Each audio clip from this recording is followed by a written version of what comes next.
Hello, everyone. Thank you for joining us for this Monday Zoom call about the situation in the north. Unfortunately, this conversation is very timely as you're we're all following a rapidly escalating crisis with deeper and deeper rocket fire by Hezbollah, putting close to 2 million Israelis in areas of danger. All the way down to Haifa, and now there was rocket fire into northern Samaria, which is close to Ben Gurion Airport. So we need to understand how significant the situation is that we're in. We'll hear rapid developments from our speaker in one moment, but I just want to update everyone about what ELNET is doing. We've had multiple delegations to Israel in recent weeks, including of military leaders, to see the situation in Gaza. And again, we should not forget and always remember that there are still 101 hostages being held by Hamas in Gaza. The whereabouts of Sinwar are unclear right now, and the crisis in the south is significant as well. But that being said, we're bringing delegations to see both the north and the south. We've had serious military leaders, members of parliament from Germany, from the UK, from France. Last night, we hosted the foreign minister and deputy prime minister of Italy in New York, who spent more than 2 hours with ELNET in a reception and spoke very warmly and strongly about Italy's support for Israel, the importance of the strategic relationship, and their absolute dedication to defend Israel and the Jewish communities in the face of anti-Semitism and extremism. And he also said something very important for our network to know, that the link between the crisis in Europe, Ukraine, and the Middle East is Iran. So we have allies, and we need to continue nurturing and strengthening the alliance between Israel and Europe. But that's not all. We have a strategic dialogue ongoing right now in Central and Eastern Europe with 6 countries, where we have a team led by Amos Yadlin and Israel's director, Dr. Emmanuel Navon. We also have a police and military delegation on their way to Rome to speak to the higher reaches of the Italian government as we speak. So ELNET is continuing to do what we can. But without further ado, we do have an escalating crisis in northern Israel that is part of this multi-frontal war that Iran is conducting against the Jewish state. So Daniel, the floor is yours to introduce the topic and our speaker. Thank you. Thank you, David. Indeed, as you mentioned, we are seeing the most high-intensity fighting in the north, I think, since 2006. At least 180 rockets were fired today from Lebanon into Israel, which brings it to close to 9,000 rockets in total since October 8th. I will let our speaker be more precise on the numbers in just one moment, but the numbers are quite significant. It's a front that Hezbollah opened deliberately against Israel following the October 7 attacks. And now in recent days, despite countless calls by the IDF for civilians to evacuate and Hezbollah to stop their aggression against Israel, the Lebanese Ministry of Health just announced that today's casualties amount to something that they haven't seen since the civil war, the end of the 80s.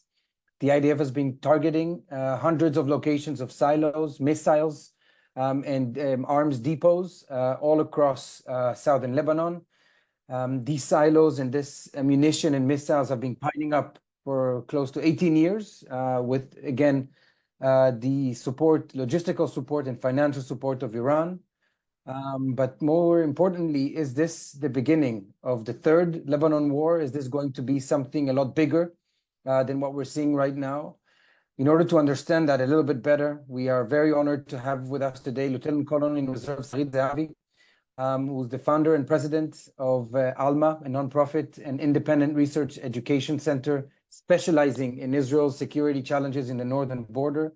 More importantly, she's a northern citizen of Israel, and so she understands and sees it also as a personal matter for her what's happening in the north. She has served and specialized in military intelligence in the Israeli Defense Forces for over 15 years. And she's then an expert on Lebanon, Syria, and Israel's national security situation in general. Sarit, so again, in this very tense context, thank you so much for taking the time for being with us. And let me just ask you, I think the million-dollar question, if not, what's happening? Is this the beginning of the Third Lebanon War? And if not, where are we going? What are you seeing?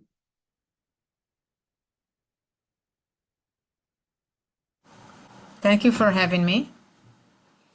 The Third Lebanon War started in October 8. We had been trying for 11 months to avoid this war from deteriorating, while we paid a huge price with the lives of the people here. We had 50 casualties, yet we had 60,000 people who were evacuated, and about 200,000 more, I'm one of them, that were under fire, especially in the past few months since June, when Hezbollah increased the amount of attacks to areas that are not evacuated. And yet, I agree with you that today is something different. I can tell you from the most personal point of view, I knew this day will come for many years. Since the previous war in 2006, I knew this day will come. Not because of the Israelis. I'm going to surprise you. Because of the Lebanese. I knew the day will come that the Lebanese will pay a price for their support to Hezbollah, not because of retaliation or revenge, just because there is no choice. There is no choice but to attack the warehouses of rockets of Hezbollah that are hidden among the Lebanese population. And these are the rockets that are now being launched constantly since October 8, but of course much more massively today. Yeah, and so we've seen so many of these. At Alma, you researched the amount and the capabilities of Hezbollah. Can you explain to us a little bit what are we facing here in Israel? What is the real capabilities of Hezbollah? Because they've been firing thousands of rockets towards Israel. Are there so many left? I believe yes. If you will enable me to share screen, I will be able to show you a graph of the amounts. And that way people will be able to see. I think you can now. Okay, let's see if I will be able to find it. It will take me a minute. Hezbollah basically has tens of thousands of rockets that can get to everywhere in Israel. It had used many, and many were attacked, but I'm not sure that it's going to take us 24 hours to get rid of the arsenal as is shown now in my pie. If I'm trying to describe for you the distances of what you see here, so in red, the mortars can get to very short ranges, while the rocket 65,000, this is of course, again, evaluation that we made during the war. 65,000, most of them are Grad's rockets that can get to 40 kilometers, and some of them are even more advanced rockets that can get to 80 kilometers. And all the others are all the others that can get to further ranges, Tel Aviv, Jerusalem, drones as well, etc. This is a huge, huge arsenal. This is an assessment, I'm saying again. I am not sure whether there are more, because Hezbollah had 18 years to prepare. I want just to share with you, since you talked about what's going on now, just the numbers of what happened until now. Yeah. The past week and since October 8, I think this is important for our audience to understand. The numbers that I'm going to show you are not the numbers of the rockets. These are the numbers of attacks, because eventually Alma Center is based on open source information, and we don't have the amount of rockets to each attack. Some of the attacks it is published and some not. And that's why what we had done is to follow the amount of attacks. And yet, even if you only count the attacks, while you know that when we speak of high trajectory fire, which these are the rockets, in each attack you had tens of rockets. sometimes 2, sometimes 20, sometimes 80, and maybe even more. These are launched in barrages. Anti-tank missiles are launched in between 1 to 4 usually, but we don't have alerts, and Iron Dome cannot intercept them. So with the anti-tank missiles, which are for short range of 10 kilometers, every launch is a hit. And we had casualties, and we had in the communities that are bordering Lebanon, we have many homes that are ruined because of these anti-tank missiles. With a high trajectory fire, Iron Dome can intercept them, but they cause disturbance to the daily life since day one, almost day one, since the beginning of the war. I can tell you, each time I have different examples to my experiences. My example is from this morning, that I decided to make a quick shower this morning. I don't know why. And just when I ended my shower, I had the sirens. And I had to run to the shelter, and I had 15 seconds to run from the bathroom to the first floor to the shelter with my little girl. There is no school where I live in the past few days. That's a funny example, but actually it's not funny. When we look from our balcony every day, we see the interceptions of the missiles, we see the rockets, we see the drones, we see how they missed it. What you see behind me, for example, is a beautiful sunset from my balcony, but actually if you look here, you will see a line of smoke, which this is the interceptor that tried to intercept a drone on Friday evening a few months ago, and it failed, and the drone actually hit the northern neighborhood of Nahariya. So these are just few examples of how it's like until the attack until in Lebanon. today. And Until according to your assessment, because one of the things that in reports at least has been suggested is because of their large arsenal, Hezbollah will try to undermine and overwhelm Israel's defense system. You said that so far Iron Dome has been doing a wonderful job, but is there a scenario, especially now with things escalating, where it will be a lot harder, according to you, that Israel, home front will be able to defend?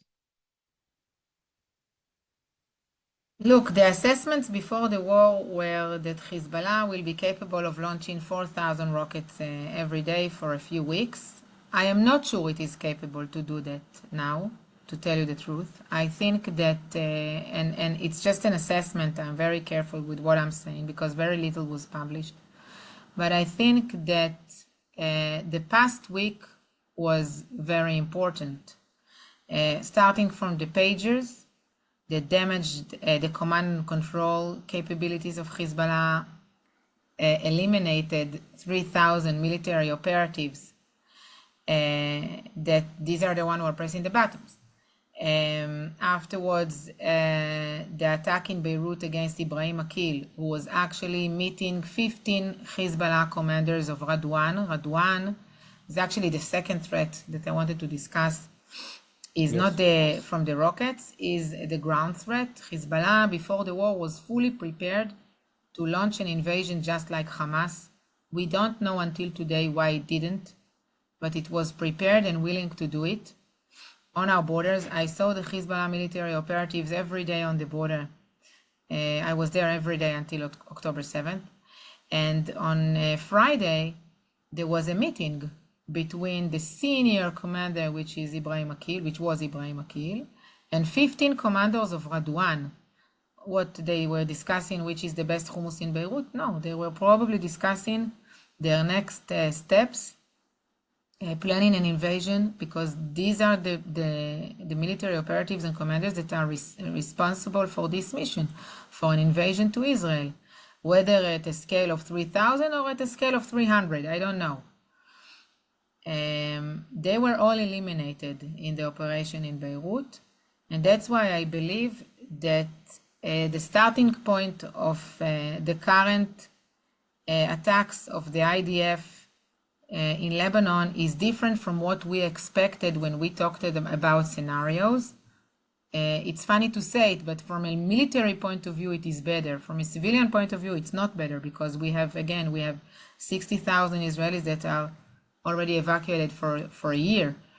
But from a military point of view, these are successes that made me have much more hope than our previous conversation, Daniel. I will put it this way. And we have to stay optimistic. We don't have a choice. Yeah, that's from right.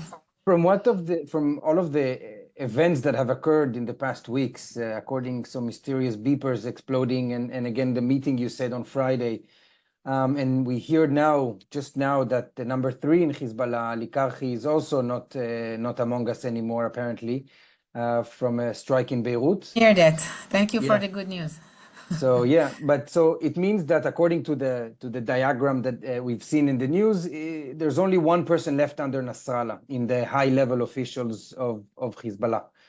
What does that mean according to you? Is Hezbollah now without its leaders in complete disarray and disorganized, and will lead it then to accept some sort of diplomatic solution? Or is this wishful thinking, and are we going to something even more chaotic? First, I want to be very modest with making an assessment about the enemy's intentions. For 2 reasons. First, because I learned after October 7th that our capability as Westerners to predict our enemy's intentions is really, really difficult, if not impossible. Second, maybe Hezbollah itself doesn't know what to do, and it's still considering its next steps. And who am I to give an assessment? I'm sorry, of you see, after you said Karki, I'm so excited. Give an assessment of what, while Nasrallah himself doesn't know what to do. But since you mentioned Karki and you mentioned those who were killed, let's take a look, okay? We have some work to do. You see that Ali Karki is the most secret one. We don't know how it looked like. It was never published. I think in this graph, there are 2 significant figures that we should talk about. Ali Karki is one of them, and if he's dead, this is amazing.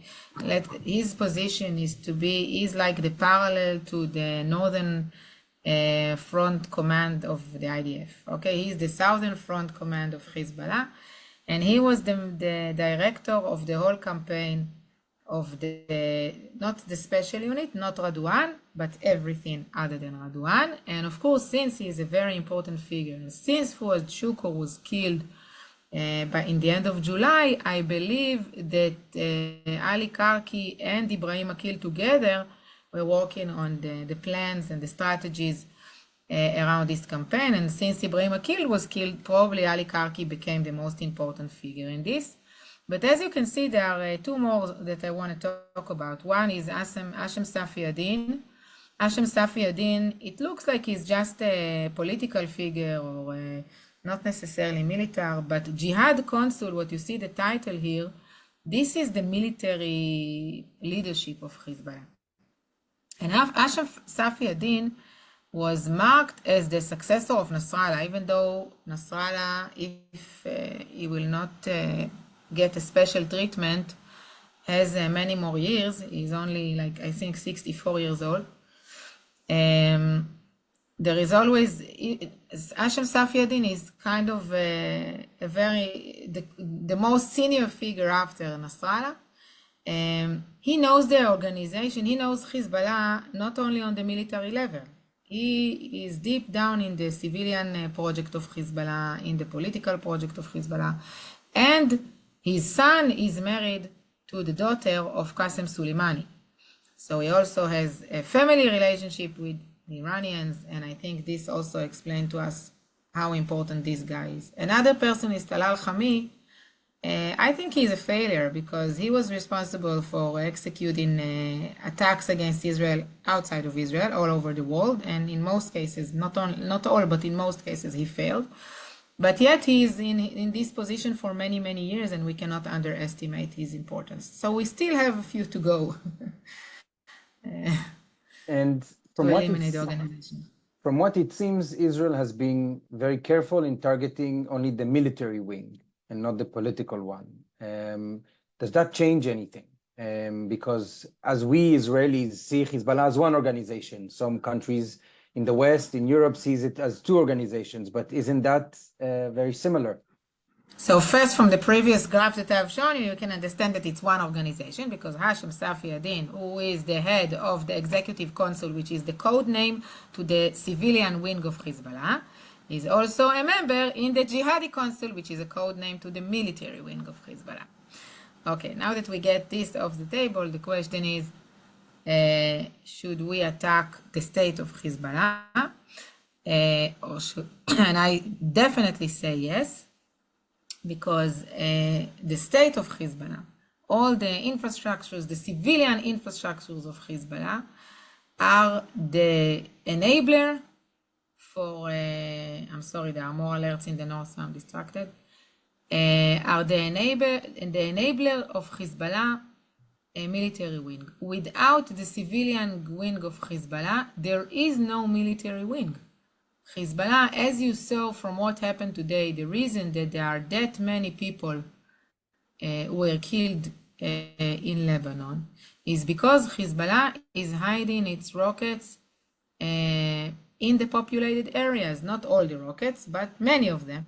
And the reason that it can do that, using the population as human shield, is because the slide that I'm showing you now, because Hezbollah created dependency of its own people in the services that it gives. It is replacing the services that the state should give, with banks, with hospitals, with this is, for example, if you see this if you see ambulances in Lebanon, especially South Lebanon, you will see this symbol. This is a Hezbollah organization with its communication, education, schools, Boy Scouts, etc. And through this amazing civilian infrastructure, Hezbollah is indoctrinating its ideology. That's one thing it is doing. And the second, it is actually hiding the rockets beneath these infrastructures or using them to convince the population to hide the rockets in their homes. We saw today that the IDF has sent text messages to Lebanese people. Was that part of a technology, I want to call it hack, as I'm not a cyber expert, but of Hezbollah's communication system, yet once more, allegedly, or was that something done differently from what you know? I believe it is done differently. I truly don't know. But all I can say is that the idea of warning the population of Lebanon before attacking Hezbollah assets is not something new. There are many people in the IDF and in other security organizations in Israel that their mission was to protect civilian, or their mission is, I'm sorry, to protect civilian Lebanese, in opposed to Hezbollah that is putting them at risk. Yeah. Many people are working as we speak, day and night, in the past 11 months, and before with preparations, to make sure, or to try to make sure, I'm not saying make sure, but to try to save Lebanese lives by warning the population. This is something that is highly important for me to emphasize, because I think that people don't know how much effort is being put by the IDF to save lives of enemies, of the enemy population. And what's the risks of that? When you warn a population, clearly your enemy is more prepared for your attack. You pay a price. And yet IDF had done that this morning. Yeah, several times. Several times. And by the way, the amount of Lebanese that were killed in previous attacks or in the past 11 months was very, very small. Comparing again to the fact that Hezbollah was launching rockets and missiles at us from these villages. And this is thanks to the fact that IDF tried as much as possible to focus on open areas and to the fact that many of them left the areas that were bombed until the past week, which were the areas next to the border. That's why it didn't solve the problem. IDF in the past 11 months focused mainly on the areas which are next to the border. Mainly, not always, but mainly. Most of the attacks, the majority of the attacks. I remind our audience to submit questions through the Q&A if they want to. We'll turn to them in a second, but I have another question that might be turned to your personal as you live in the north, but also as your expertise. What will it take for civilians in Israel to go back to their homes? Because it's an easy question, yeah. But in 2006, the war ended, and then Hezbollah continued to rearm itself until now. Is it the death of Nasrallah? What is the end game here in order for Israel to have the border control? First, I will speak as an expert because I think there are different opinions around the people of the North. There are those who are saying that they want to see a security belt in South Lebanon. There are those who are saying that they want a diplomatic arrangement. There are those who are saying they want to see Beirut attacked, the facilities of Hezbollah in Beirut. I will try to give you my point of view, and I think that for me, from day one, I knew that eventually we will have a diplomatic arrangement. Okay, this way or another, we will have a diplomatic arrangement. So we will have to make sure along the way to this moment, which we don't know how close it is, by the way. It can be a month or 2 months or 6 months, I don't know. But when this moment will come, we will have to make sure that on the military level, IDF eliminated the capabilities of Hezbollah. And I think this is what IDF is trying to do now, even if it is clear that it will not eliminate all the capabilities. Does that mean Nasrallah? No, not necessarily. It means the rockets and the launchers and the military threat. First and before everything, the military threat, I think. So that's one thing that is important, to make sure that Hezbollah capabilities are widely damaged. And here, again, I'm much more optimistic than I used to be a week ago, because I think that the IDF is going in the right direction with all the opening attacks and the attacks that we see now. The second part is the diplomatic arrangement itself. And it was clear to us back then in July 2006, or August, if you like, when the resolution was made, that the resolution and the new mechanism is a fiction. I wouldn't use not polite words here, but you can conclude what I think. We knew that. We were not surprised when it didn't work. And this is unacceptable, I think. And that's why, by the way, from the day the war started, I've been talking about that, because I think this is the most important thing eventually. How do we end this? And how do we make sure that we don't end up with an arrangement that will enable Hezbollah to recover? Maybe it will not take 17 years like last time. Maybe it will take 7 years or 7 months. I don't know. I don't want that. And Israelis, I think in this respect, all Israelis agree that we cannot enable Hezbollah to recover. Doesn't matter how long it's going to take. We cannot enable it to recover. Now, if international community wants to help us with that, we would love that. It will save a lot of lives for many people. This means an effective mechanism in the resolution that will monitor any agreement, whatever it is. And I hope that this agreement will not compromise less than what was agreed in the past. So we shouldn't agree on 8 kilometers from the Israeli border, an area without Hezbollah's presence. We should have until the Litani River. For the Lebanese sake, I think we should talk about disarmament of Hezbollah completely, not only in South Lebanon, but this is something the Lebanese should demand, not Israel. Since our time is running out, I will turn now to Q&A, although I would have loved continuing this conversation with you for quite a while. For our first question, I'd like to turn to Yoni El-Malem. If you'd like to unmute yourself and ask your question, please. Yes. Hi, everyone, and thank you, Sarit, for your testimonial. I remember the last also time you were with us, and you give really a very personal, testimony on everything that's happening, and it's very, very useful for us when we have to explain that to our friends, Jews and non-Jews. My question is about the military arsenal. How much do you think Israel can destroy by striking Lebanon only versus more complex operations? We're going to see another Gaza long-term thing. What's your assessment? Look, again, I think it depends on the political, it's a political decision whether to send boots on the ground to Lebanon. And of course, the international pressure is a factor here. We need the United States support in a wide range or a long campaign. If enough damages will be caused to Hezbollah from the air, which is too soon to tell you the truth, it's too soon to tell. I am not sure we will need boots on the ground.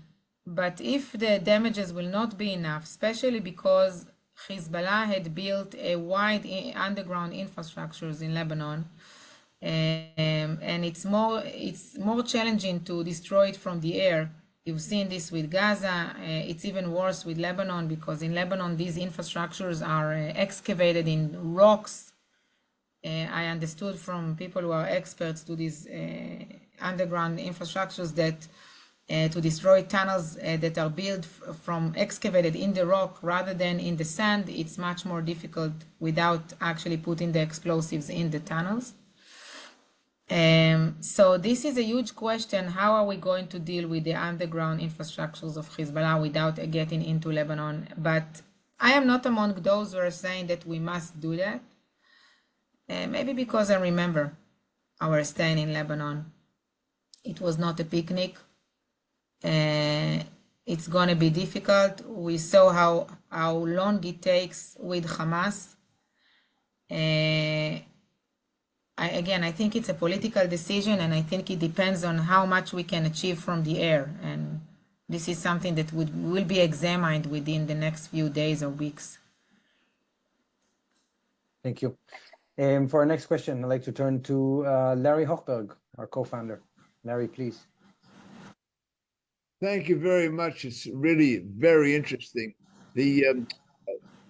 Another version of the question, is there a distance from the border that you would say Hezbollah would not be dangerous? Is it Litani River? Is it nowhere? And then the second one, maybe more important, is there a point at which the rest of Lebanon would tire of Hezbollah and throw them out? The second question was easier. No. Because unfortunately, the other political players in Lebanon and other sects like Christians or Sunnis in Lebanon, unfortunately, are weaker than Hezbollah. Hezbollah had 18 years to recover the previous war, and it was very thorough in its preparations and in its taking over the Lebanese infrastructures, whether they are civilians or military. And I don't see today, unfortunately, a capability among Lebanese to get rid of Hezbollah, which is, by the way, a member of the Lebanese government and the Lebanese parliament. What did you ask your first question? I'm sorry.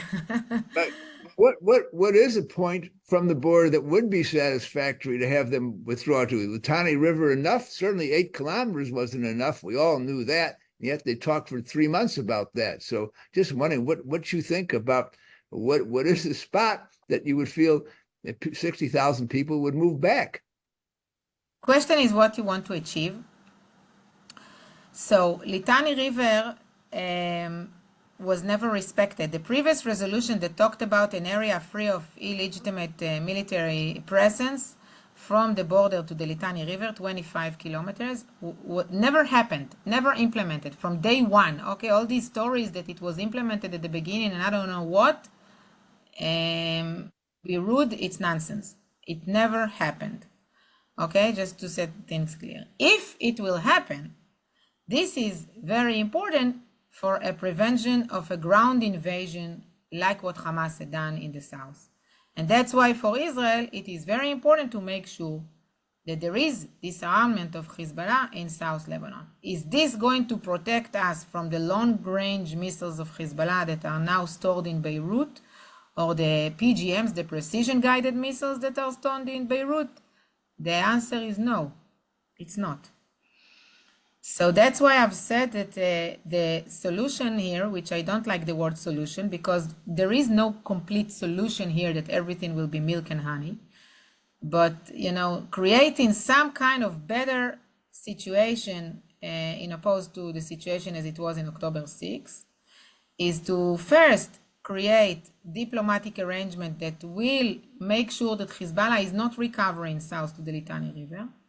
And second, to damage the capabilities of Hezbollah elsewhere in Lebanon in a level that it will take it time to recover from these kind of damages. And I hope that along the way, international community will wake up to deal with the true problem, which is behind all of that, which is the Ayatollahs of Iran.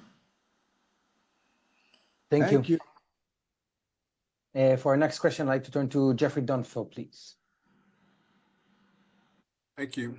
If the United States provided Israel with the requested 2,000-pound bombs, would that have a tendency to avoid the loss of IDF lives by not having to do a ground invasion? You've explained that the tunnel system in Lebanon is very different from Gaza. Would the 2,000 bombs help? Yes, solve, I don't know. I don't want to get to all the details of the munitions we need, but I want, since you ask, I must say a word about Iron Dome interceptors, because this is very personal for me, okay? It's just a good example to how much is not, how much munition is important, okay, to save lives. I live 9 kilometers from the border. The north of Israel is composed of small communities. It means, for example, that my husband is driving to where he works in an evacuated community. He works in a food factory, so it was not closed. And he has to drive on the main roads of the north every day.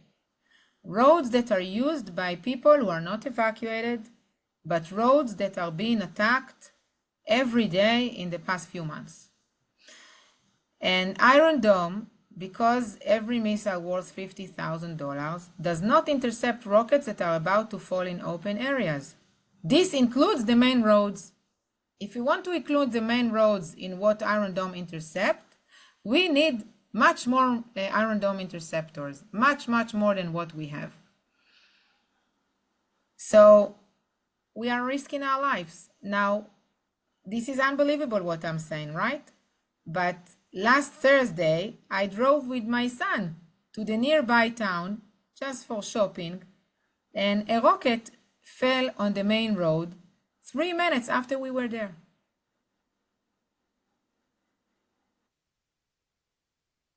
Thank you. No words. For the next question, I'd like to turn to Harold Eisenman, please.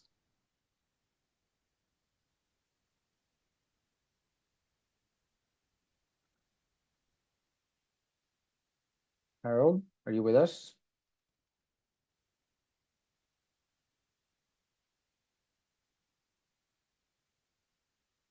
If not, I'll ask his question and wait until he joins us. But Harold has asked, nothing is deterring Iran and things seem to be worsening. Do you have any thoughts about sanctions that might actually deter or inhibit Iran's ability to wage war on Israel? I see Harold is here with us. Yeah, I think I'm unmuted. Am I unmuted now? Yes, you are. Okay. Second question. How do you have a diplomatic arrangement with an enemy whose sole purpose is to kill you? I think your two questions are totally connected, and thank you for that. You cannot deter, and you definitely cannot have a diplomatic arrangement unless there is a reason. For example, if there is enough pressure, and you saw it happened in the past, in 2006, it happened in the past with Hamas, if you like. So you can. okay? You can if you put enough pressure. I think this is the answer. Eventually, they cherish death, but they want to survive. And they want to make sure that their survivance is not threatened.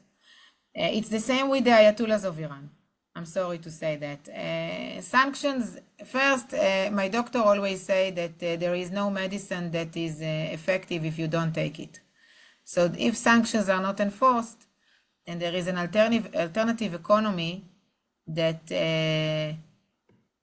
you have Russia, Venezuela, North Korea, Syria, I don't know why am I forgetting, still buying and selling to Iran, the sanctions are not going to achieve anything, or very little. Second, the Ayatollahs of Iran don't care about the fact that their country is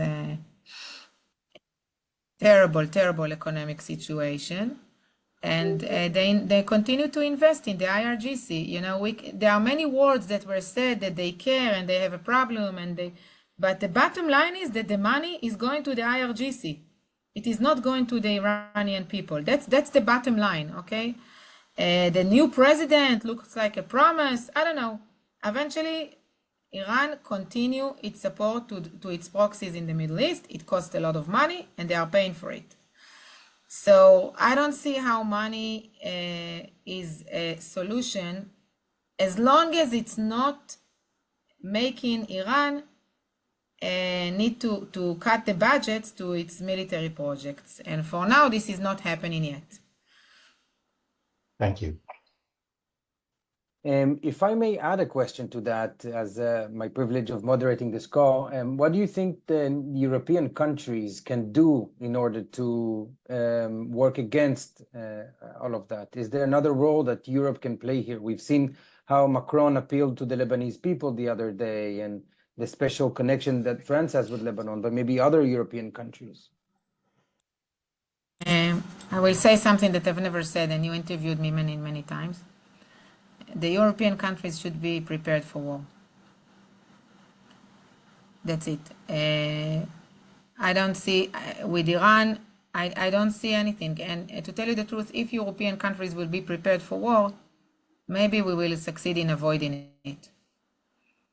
You spoke about it. Essentially, Iran is progressive towards a nuclear weapon. Its partnership with Russia is expanding as we speak. And this is already, Iranian weapons is already being launched on Europe, on Ukraine. And this is something that must be stopped. And the only way to stop it is from a position of force and power. Not necessarily by force and power, but from a position of force and power. So if we want peace, we should be at least prepared for war. Yeah, I've heard that somewhere. Not for me. I know it's not. Of course not. No, that's great. I know, so you have to leave us a little bit early. So do we have a question, like a time for one last question?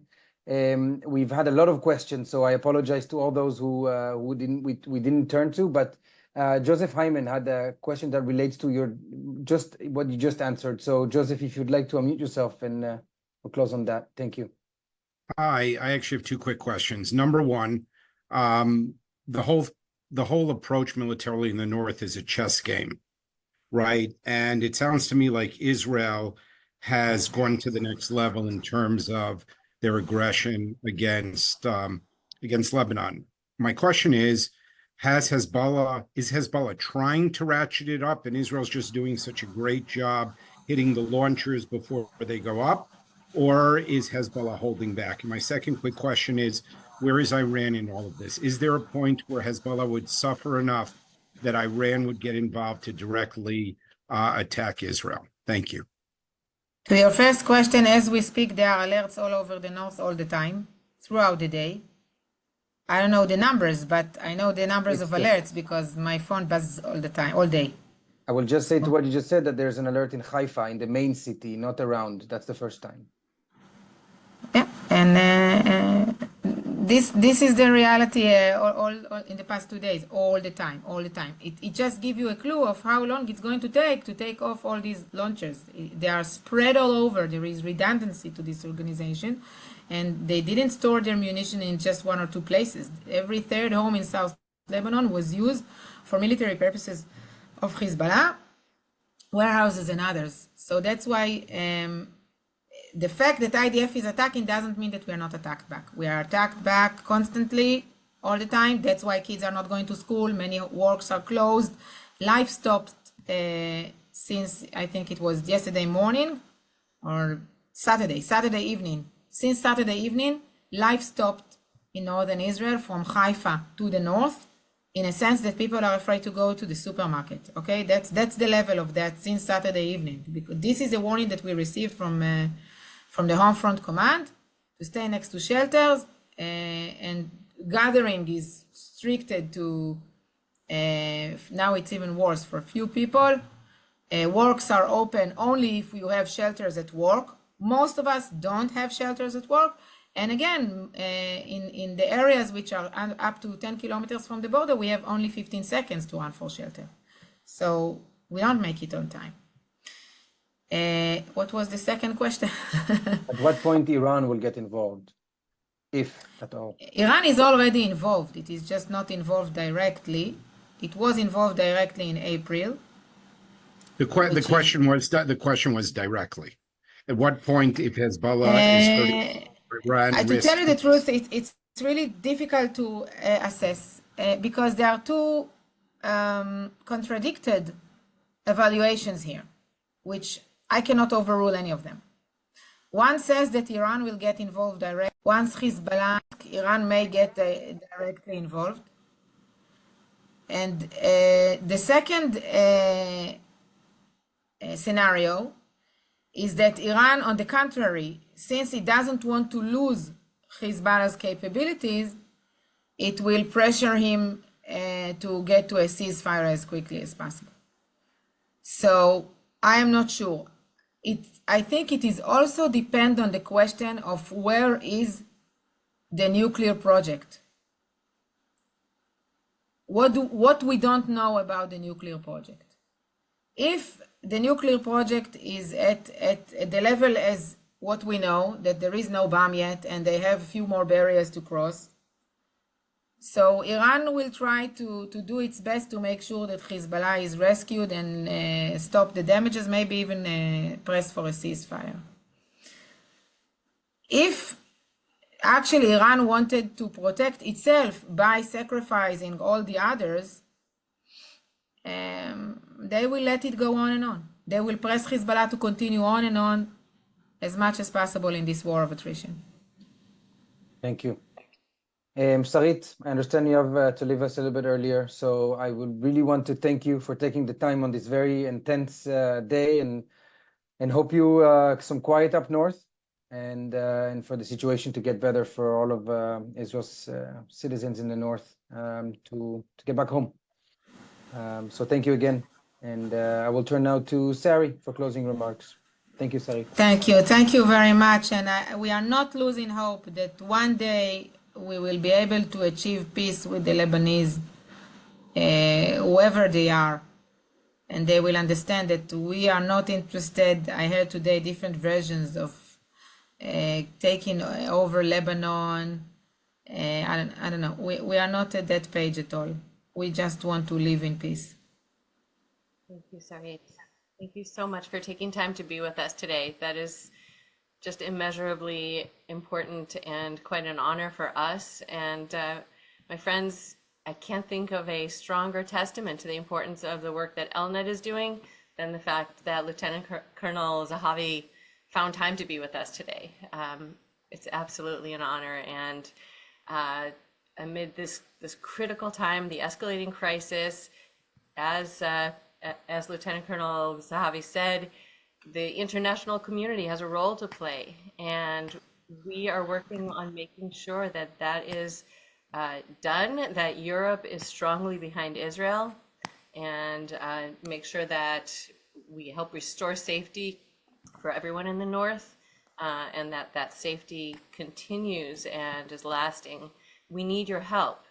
You heard from David Siegel that we've brought we have a strategic dialogue right now with Central and Eastern European countries participating. We have had recent delegations with German and French government officials and top military brass from NATO countries. We've brought 34 delegations to Israel since October 7th, beginning immediately October 8th. And they have been going back to their countries and affecting government stances and public opinion. So please stay with us, make us a priority, make ELNET a priority, as these leaders are doing. They're taking time out to be with us, and we need you to do the same. These are life and death decisions that they're making, and we can help make sure that the governments are going in the right direction to keep peace and make the world stronger, fighting Iran and Russia together and all of the axis of authoritarians. Your contribution of $5,000 would bring a delegate to Israel, but any amount will help. Please go to our website, elnetwork.eu/donate, or send a check to one of our offices. I think Randy is putting that information in the chat. There we go. Reach out to any of us with any questions. We're always happy to talk with you, to get you more involved. We have a diplomacy club and special events for members. So please join us, keep coming to our briefings and keep being involved. I am so privileged to be part of this work, and I'm so glad that all of you are as well. Thank you so much.